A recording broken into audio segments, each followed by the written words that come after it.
Good evening, I'm the Friendly Senpai, and today we're going to be talking about the men of Yoshiwara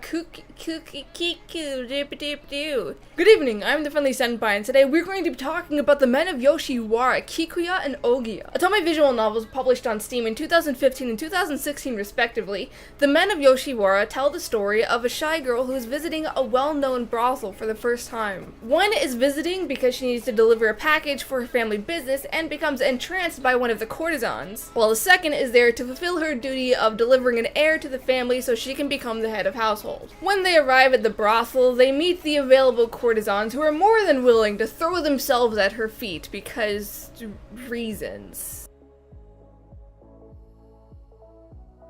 This is not the first visual novel I have reviewed for Dogonzaka Lab. Some of you probably remember the Otome visual novel called Pub Encounter, which was also created by them. Both variations of the Men of Yoshiwara run in a similar vein, such as you don't pick and choose your way around the story by carefully selecting your answers to appeal to a certain character, much like a sociopath would act. Instead, you go to the character menu, select the courtesan that you would like, and then you play out their story, making little decisions here and there in order to determine if you get the happy ending or the super happy ending, which is decided by how many likability or what percentage of likability you are at by the end of the game. Yes, all of that wording sounds just as ridiculous as the first time I said it. However, these routes are all pretty much the same in Kikuya. While the characters are all different, albeit still archetypes, they all kind of follow the same outline. You meet, you're too shy to have sex, they weave beautiful speeches about how you've captured their hearts with your totally stellar personality, you're absolutely enraptured by their seemingly unmatched beauty as they reveal to you their one entirely endearing flaw, and then you make sweet, tender love and you free them from their cages as you purchase them like an animal and bind them to you in marriage. Mind you, this is all with a rather mediocre translation where, while it is coherent enough for you to understand what's happening in the story, makes everything feel that much more juvenile. And it was kinda rapey. There were a lot of scenes that involved someone trying to force themselves on the main character, so someone, usually the love interest you were pursuing, could come in and save her. Thankfully, Ohgiya is significantly more enjoyable than its predecessor thanks to some minor, yet completely noticeable changes. It does still cling to the male anime archetypes, with the sweet and pure Ageha acting as a strong contrast to the alluring Asagiri and the rowdy Utsusemi, but the routes do consist of a little more substance this time around. Each route has its own plot, with all of them adhering to very similar pacing, and the characters do have some depth to them, so they're no longer just pretty faces with just as pretty words. And thankfully, the translation is a lot better. The editing is a little clunky in the prologue for some reason, but the narrative is no longer suffering from half-assed translation, so it comes off as much better written. It even pays some homage to its predecessor by including cameo appearances from other characters from the game, and by mentioning the courtesan killer that is featured in Kikuya. And as a plus, there were significantly fewer men trying to force themselves on the main character. In fact, there was a surprising amount of respect for consent and waiting for the main character to be ready before lying together. Unfortunately, there are a lot of problems that plague both stories. Remember how I said that both of the main characters are super shy? Well, they live on an island where, supposedly, no men are born. Men are so rare that they're almost always immediately sold to the red light district, Yoshiwara, to become a courtesan and fulfill some kind of forced duty of breeding with as many people as possible. It is not just commonplace for women to visit brothels, but it's necessary for their culture survival. So, I do not understand why these characters are so incredibly shy and are acting like sex is some kind of shameful act. I mean, I know that it's supposed to be cute for the girl to be all shy and blushing about the concept of sex, but it makes no goddamn sense to read the same lines about how a character is ashamed to be sleeping with someone that she has feelings for. And if we are completely honest, this sums up both of the main characters pretty well. They're mousy, they're plain They're mousy, they're plain, and they blindly worship the love interests. If you thought No Game No Life had trash female characters, this is about as low as it can get. Remember how men are supposed to be like shiny Pokemon? Well, when we see an overview of the red light district, we can see that a shit ton of people live there. Each brothel, from what I was able to gather, has approximately a dozen people living in them, and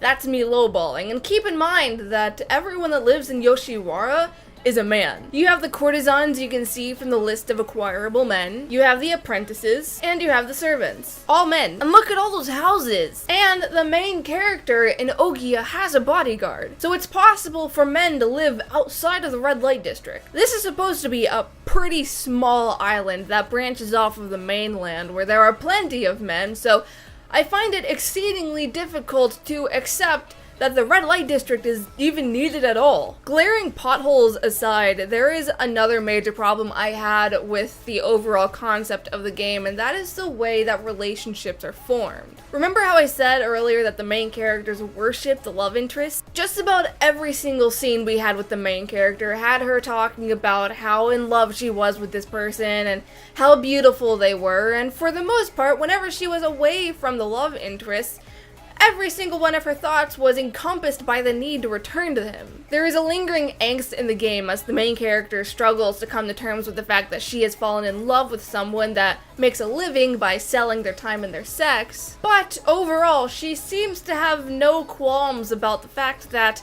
she's forging a relationship with someone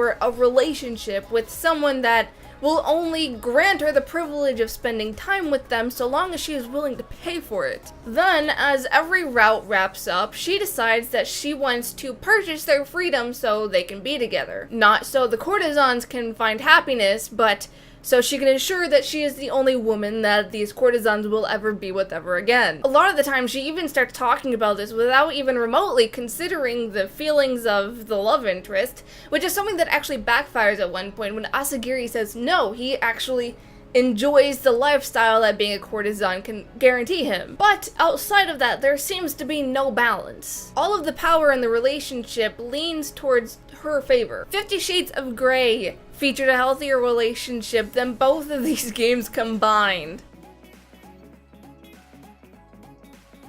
The art quality of these games, thankfully, are a step up from Pub Encounter. It features the same art style, so I'm pretty sure they used the same artist, but there's definitely a step up when it comes to the sprites. This is especially true in the anatomy, as we no longer have those weirdly pointy elbows and weird lines on their faces that are supposed to be wrinkles or angles, I'm not entirely sure, but they just ended up looking like stray pen marks. And the lines are way cleaner. Still a little on the sketchy side, but the artist has definitely improved their line work since Pub Encounter, even if there are some awkward poses coming from Gakuto and Takao. There was a pretty big change between Kikuya and Ohgiya, however, and I'm pretty sure you've already noticed it by now. The artist transitioned into a much softer art style with Ohgiya, which I wasn't entirely thrilled about, but it did have its perks. While it did lose some of its unique style, I could actually see why they would make this kind of change. They sacrificed sharp detail in eyes and hair for a style that flowed a little easier, which may appeal to a broader audience. Don't get me wrong, the character designs for both games is gorgeous, and I adored the special attention given when creating the kimono patterns for every character. I'm just pointing out the differences. Ohgiya also has more backgrounds than Kikuya did, which is because they no longer use the same default background for everyone's bedrooms. While Kikuya used the same image to represent everyone's bedrooms, which kind of gave it a sort of hotel feel in the sense that everything was uniform, Ohgiya gave a few characters their own unique background. Both games also share some of the same images, like the lobby area of the brothel, the garden, and certain landmarks like the nearby shrine and the main street in Yoshiwara with the cherry blossom tree. In fact, it was actually kind of nice to have some kind of consistency between the two games. So, TLDR, the Men of Yoshiwara is not the best. If you're just looking for a shamelessly self-indulgent session of feeling like a bunch of beautiful anime men are telling you how beautiful and perfect you are, then This is totally up your alley. I reviewed them together because there is a Steam bundle that has both of them for pretty cheap, and I will link that in the description below. But if I am being honest, if you're looking for something that has substance, then this would kind of be a waste. The relationships are creepy, the characters are flat, Kikuya's translation is really awkward, neither have any volume control for their super loud music, the overall story does not make sense, there's no auto function, and the soundtrack, while nice, gets really repetitive because they only have like 5 songs per game. What the heck? But I mean, the OSTs didn't suck, especially Ohgiya's. Like, I have to give them credit where it's due. The OSTs were nice. Anyways, those are my thoughts on the men of Yoshiwara, Ohgiya, and Kikuya. This is probably the final review I'll put out for Dougen Zaka Lab, just because I've reviewed 3 of their games already, and not all of them thoroughly impressed me. But be sure to let me know your opinion in the comments below. Otherwise, you can find all of my social media as well as my Patreon in the description. Happy unbirthday, and remember, Senpai loves you. Bye!